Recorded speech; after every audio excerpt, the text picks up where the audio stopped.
नमस्कार विद्यार्थियों, आज हम अनेक शब्दों के लिए एक शब्द BA, BSc, BCom, BBA, BCA स्नातक प्रथम वर्ष के सभी विद्यार्थियों के लिए लेकर आए हैं अनेक शब्दों के लिए एक शब्द का पार्ट 3 वीडियो।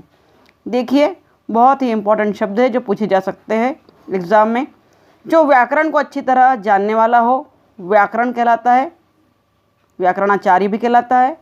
नंबर 2, जो बराबर की वय या उम्र का हो समवयस्क कहलाता है।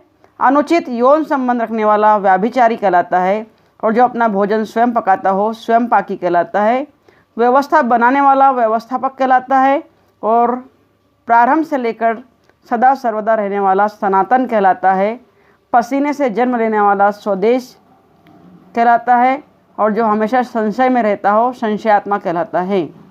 तो इस पार्ट में देखिए आप, बहुत इंपॉर्टेंट शब्द जो है समवयस्क है, व्याभिचारी है, व्यवस्थापक है और सनातन है। इसे याद कर लीजिएगा। देखते हैं अगला शब्द है सर्वदा रहने वाला, शाश्वत, सिर पर धारण करने योग्य, शिरोधार्य। अनेक शब्दों के लिए एक शब्द ऑब्जेक्टिव बेस पर पूछा जाएगा परीक्षा में। शिरोधार्य, जिसे शब्दों में नहीं कहा जा सकता, शब्दातीत, श्रम करके खाने वाला, श्रमजीवी, 100 का समूह, शती और शतक, शक्ति की उपासना करने वाला, शाक्त, रोंगटे खड़े कर देने वाला, लोमहर्षक, और छंद रचना का वह दोष जिसमें यति अपने उचित स्थान पर न पढ़कर कुछ आगे अथवा पीछे पड़ती है, यतिभंग। इसमें मोस्ट इम्पॉर्टेंट शब्द परीक्षा के दृष्टि से शाश्वत, शिरोधार्य, श्रमजीवी, लोमहर्षक। लोमहर्षक बहुत ही महत्वपूर्ण है, पार्ट में इम्पॉर्टेंट है। जो शक्तिशाली हो शक्तिमान कहलाता है। यथार्थ अथवा सत्य वर्णन का सिद्धांत यथार्थवाद कहलाता है। 100 वस्तुओं का संग्रह शतक कहलाता है। जीतने की इच्छा हो या इच्छा के अनुसार हो यथेष्ट कहलाता है। यहाँ वहाँ भटकने वाला यायावार कहलाता है। एक ही गर्भ से उत्पन्न होने वाली 2 संतानें यमस कहलाती है। और जिसने चंद्रमा धारण किया हो शशिधर कहलाता है। और अंतिम शब्द इम्पोर्टेंट, जहाँ तक संभव हो सके, यथासंभव।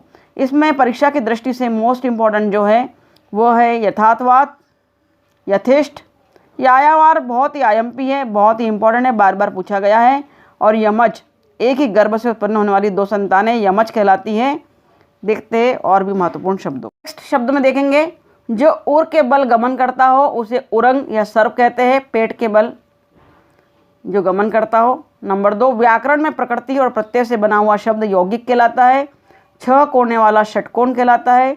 अपनी शक्ति पर अर्थात यथाशक्ति। 6 फेरों वाला षटचरण, जहाँ तक संभव हो यथासंभव। और 6 ऋतुओं का समूह षड ऋतु कहलाता है। जिसने यश प्राप्त किया हो यशस्वी कहलाता है। इसमें इम्पॉर्टेंट है उरग, बहुत इंपॉर्टेंट है, मोस्ट आईएमपी है, आने की संभावना है। यथाशक्ति आईएमपी है, यथासंभव आईएमपी है और यशस्वी आईएमपी है। अगला शब्द हमारे सामने है षड्यंत्र। किसी के विरुद्ध गुप्त रीति से की गई कार्रवाई षड्यंत्र कहलाती है। जो युद्ध में स्थिर रहता हो युधिष्ठिर कहलाता है। 16 वर्ष की किशोरी षोडशी कहलाती है। स्मृति को जानने वाला स्मार्त, जहाँ नदियाँ मिलती है संगम, और जहाँ नाटक खेला जाता है उसे रंगमंच कहते हैं। इसमें मोस्ट आईएमपी है युधिष्ठिर, स्मार्त, संगम। इसे याद कर लेंगे अच्छे से।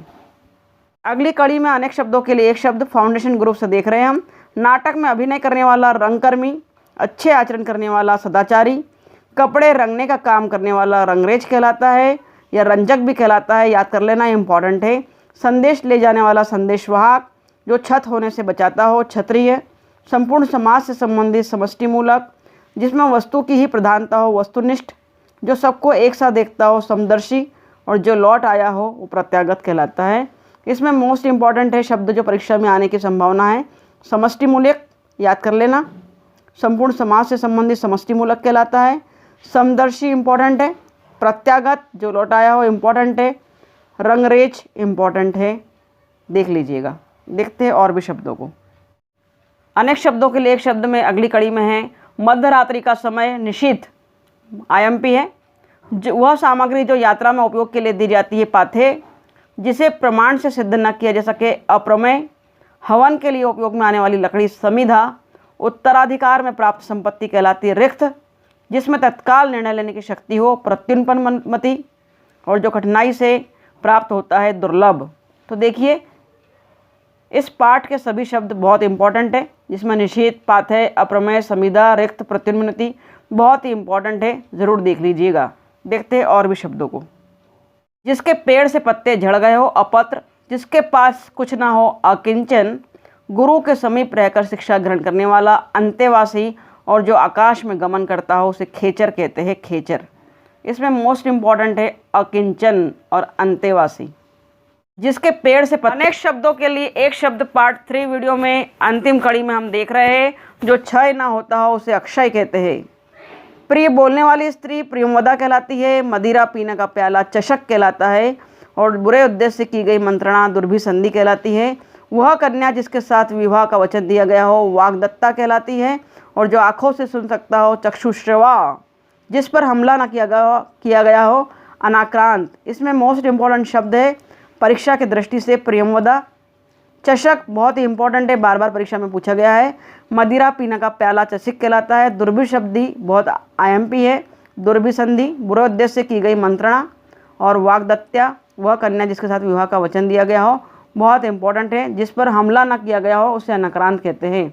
इस पाठ के भी सभी शब्दों को ध्यानपूर्वक देख लीजिएगा, इसमें से आने की पूरी संभावना है। तो मित्रों, ये हमने देखा BA, BSc, BCom, BBA, BCA प्रथम वर्ष के विद्यार्थियों के लिए फाउंडेशन कोर्स हिंदी भाषा में तीसरी इकाई के चैप्टर को। अब और भी महत्वपूर्ण चैप्टर हमारे बच्चे हैं, पर्यायवाची और विलोम को देखेंगे हम। Thank you very much for watching my video. अगर इस वीडियो से आपको लाभ मिल रहा है तो इसे अपने दोस्तों से शेयर कीजिए, सब्सक्राइब कीजिए, लाइक कीजिए, कमेंट कीजिए। Thank you very much for watching my video. Thank you very much.